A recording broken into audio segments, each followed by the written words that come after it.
we're gonna have a little reaction real quick to calm down, because magic just really makes me hoi yo yo. Hoi yo yo yo yo yo. I need some water. And then we're playing some Hearthstone Adventures, and I'm actually gonna switch to my human deck. I think the human deck is just a little bit more appeasing and more fun. My goal is that I'm not gonna play that much Hearthstone on the stream, but I want to finish all the adventures, you know? That's kinda interesting. Top 10 facts about Counter-Strike real quick. I have bread with lentil soup. At the beginning of 1999, the two-game developers really good. Oh man, I can't hear him. Named Min Lee and Jess Cliff wanted to create a game Min Lee? Is Ming Lee based on that? No. Centered on the conflict. What happened to Magic? Dude, watch the bot. If you're a Magic fan, watch the bot. I made my complete self-made deck, and I just shit on all the little bitches, man.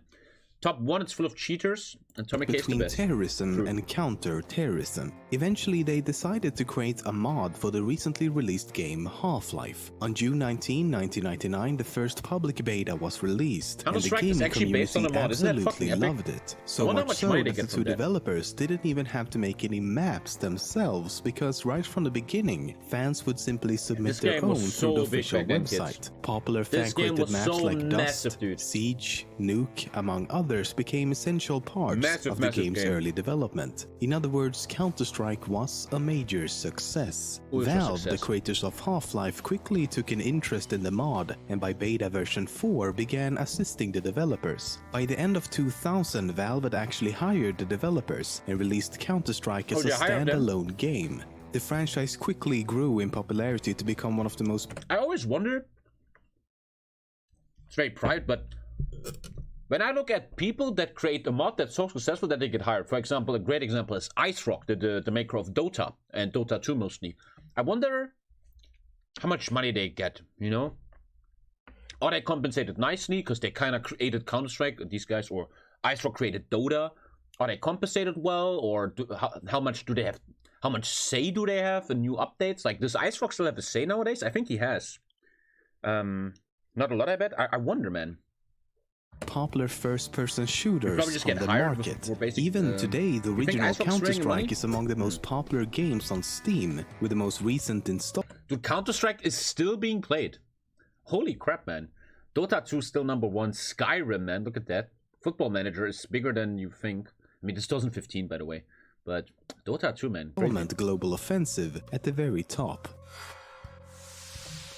It's possible that the Counter-Strike series is a prequel to the Left 4 Dead franchise. You see, a few areas and maps in the Left 4 Dead games can also be found in Counter-Strike. Oh, that's cool. That's cool.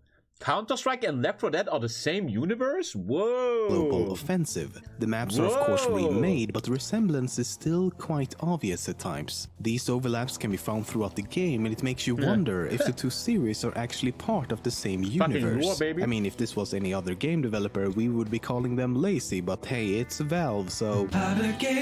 Yay! So the question is this just asset recycling or actual hints towards something more?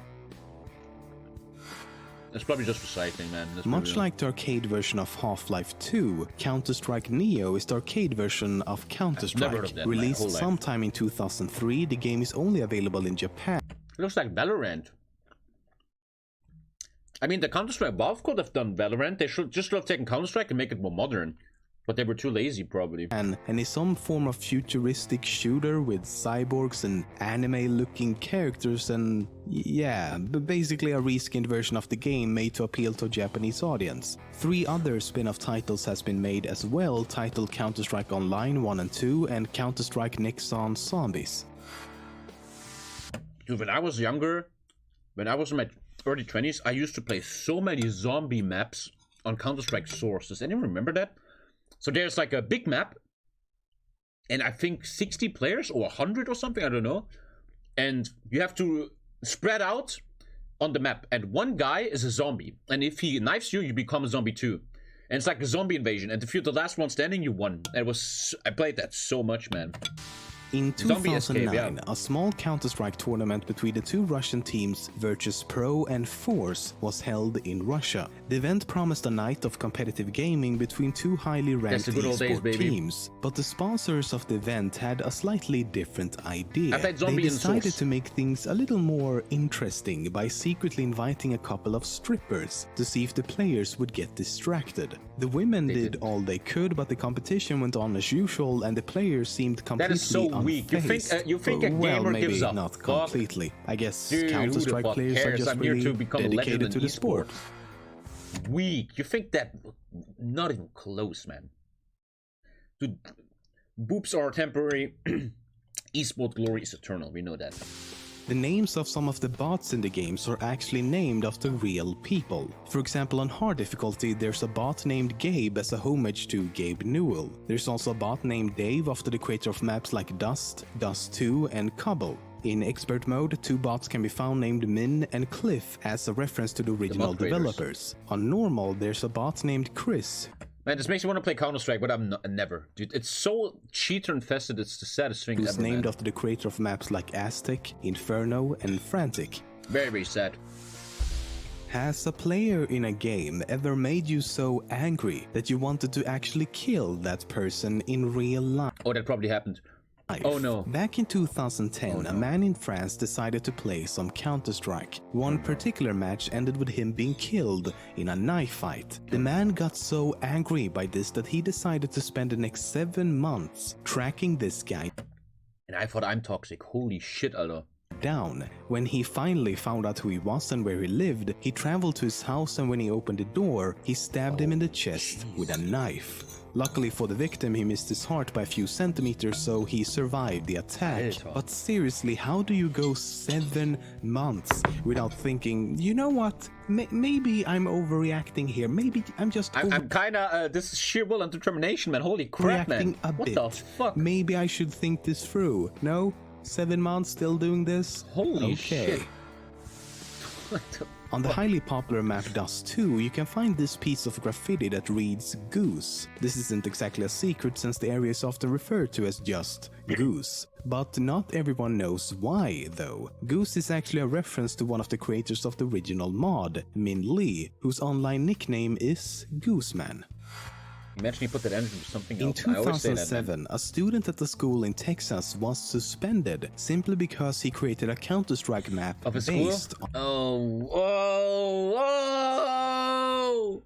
Oh, Jesus Lord! The edginess levels! This happened in the wake of the Virginia Tech shooting where 32 people were killed. Because of the heightened sense of fear caused by this, schools around the country were on high alert for any suspicious activity. So when teachers realized that a student had created a level in a game where the objective is to fight terrorists and planting bombs, things got out of hand pretty quickly. Police got involved and it was seen as some sort of minor act of terrorism, but the boy was never actually arrested. He was, however, kicked out of the school and was forced to transfer to a new one, all because of some poor timing. The problem in these scenarios, you have to give this kid fucking psychological aid. You shouldn't destroy his life and shit on him. You should give him a fucking psychologist and fucking talk to him, dude. That's what they never did in these school shootings. Marilyn Manson said that once, right? They found Marilyn Manson records in the Columbine shooter apartments. And they were, Marilyn Manson, man, what do you say? They probably killed because of you. And Marilyn Manson said, listen, you guys walk around and you talk to these politicians and school attorneys and all that stuff, but you never ever think about these kids and why they did that. You never ask why and what happened in their life, man. That's a harmless map in a video game. Like back in the day, many years ago, they always pushed school shooters on games and Rammstein, Marilyn Manson, stuff like that. All the radio commands and dialogue heard in each installment has been defused. Always the same, huh? Look at the name, that could be me. Okay, let's go. Was recorded by co-creator Jess Cliff. It wasn't until Global Offensive that each faction received their own unique voice actors. I'm blind! I can't see anything! Quit screwing around! I will gather the bomb site. Going to the bomb site. I see them. I can see them. I see our enemy.